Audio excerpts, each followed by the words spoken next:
Editor's note: Mickey Gall's UFC 217 blog is told to and transcribed by Mike Heck. This is the most confident I've been going into a fight. The biggest thing I have going on in my head right now. This is the best I've ever felt by far. I have no injuries, my body feels perfect and the best it has ever felt. This is the most confident I've been going into a fight. I see a million ways for me to win. I feel amazing. My weight is low. As a matter of fact, this past Friday I was at 185. I'm doing so much different and so much better now. I'm working with a nutritionist, Dr. Tom Valello in Red Bank, NJ at Nutrition Treatment Center. I'm eating carbs every meal. I would have cut carbs already for the last 2 weeks. This time I'm eating all of the carbs I want. I'm eating everything I want and the weight is coming down. I'm eating meals properly and doing everything right. I've always been big on my nutrition, but it has never been better. I'm fast, I'm strong, I'm maintaining muscle and I'm losing weight. It's unbelievable. I've been working with Joe DeFranco throughout this camp over these last 8 weeks and I really do feel much stronger. I worked really hard with Billy D. Williams throughout the winter and early summer. Now working with Joe D., I'm the strongest I've ever been. I'm so confident heading in and I really can't wait for the fight with Randy Brown. There are some things that are the same, but my health is truly different. Even heading into the fight with Sage Northcutt, I had caught a knee in the hip and that was bothering me all week. This time, my body feels perfect. I fixed so many things. When fighters go through a weight cut getting ready for a fight, at least for me, right at the end it's like, now I know how to do it perfectly. This time I feel like I'm just going to reproduce what I've been doing for this one because everything is effing perfect. My cardio is the best it's ever been. I am peaking tremendously. I can do anything I want to anybody right now. As far as this final preparation goes, I've toned back a little this past week. It's more about maintaining. I've peaked for a fight too early before and I'm not right now. I'm going to carry that peak a little higher, but also be more prepared, feel even better. Right now, the work is done. There is nothing I'm going to do in this next week that's going to really change anything. I'm going for walks, doing active recovery, moving around, keeping my body loose and fresh. I can make weight tomorrow if I needed to. I'm taking steps to make sure this weight cut is going to be easy, and this one will be cake. They always have been, but now I'm just that much more healthy going into it.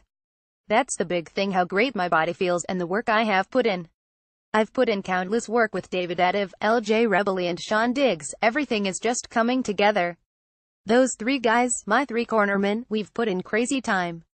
I can't wait to get into the city, get into that environment and just go. The difference mentally heading into UFC 217 mentally, this fight is different because of the lack of unknowns. I've felt this kid before. I've trained with him, I've felt him, and I feel like I know. I didn't know exactly what I was going to get in the previous fights. With Sage, I looked at him and thought this kid looks strong. Then I go in there and realize I'm way stronger than him. With CM Punk, I knew I had to be perfect. I was probably the most nervous for that fight because I knew I couldn't let that dude do one effing thing. I had to be absolutely perfect to set an example. I had to set the tone and represent for MMA, give this dude a goose egg, let him do nothing. Mike Jackson, also, was an unknown feeling for me. I've felt Randy and I just know I got him. Jealousy will get you killed. It almost baffles me because there is no way for me to lose. I just can't see it. If Randy Brown could just feel what I'm feeling, I bet he's really regretting thinking he wanted this fight. He should be thinking, oh, IFKED up, this was a bad move. That's the way I feel for him. I feel for him. He should be thinking, FK, I bet he's not. I bet he's feeling confident like I am because as fighters, we all are. We all think we're going to win. I have truly racked my brain thinking about what he could do. What can he do? What could he possibly effing do? It's nothing. I really don't see it. He FK'd up. Jealousy will get you killed. You want that shine I got. You want to take it from me. You're going to get FD up. It's hard to get into other people's minds. I'm sure he's put in a great camp, did all the right street, worked super hard, but it's not going to be enough. It can't be. Message for the fans. So the true fans of mine who love, support and understand me, I love and support you guys.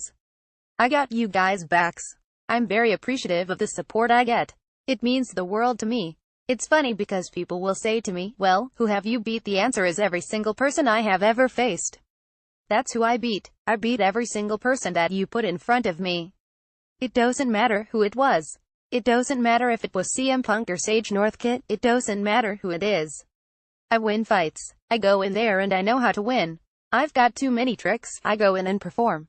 I do what I do. I know how to win fights. Randy Brown is more of a typical guy and I'm stepping into greatness. The final message for the fans is to just watch the FKIN fight.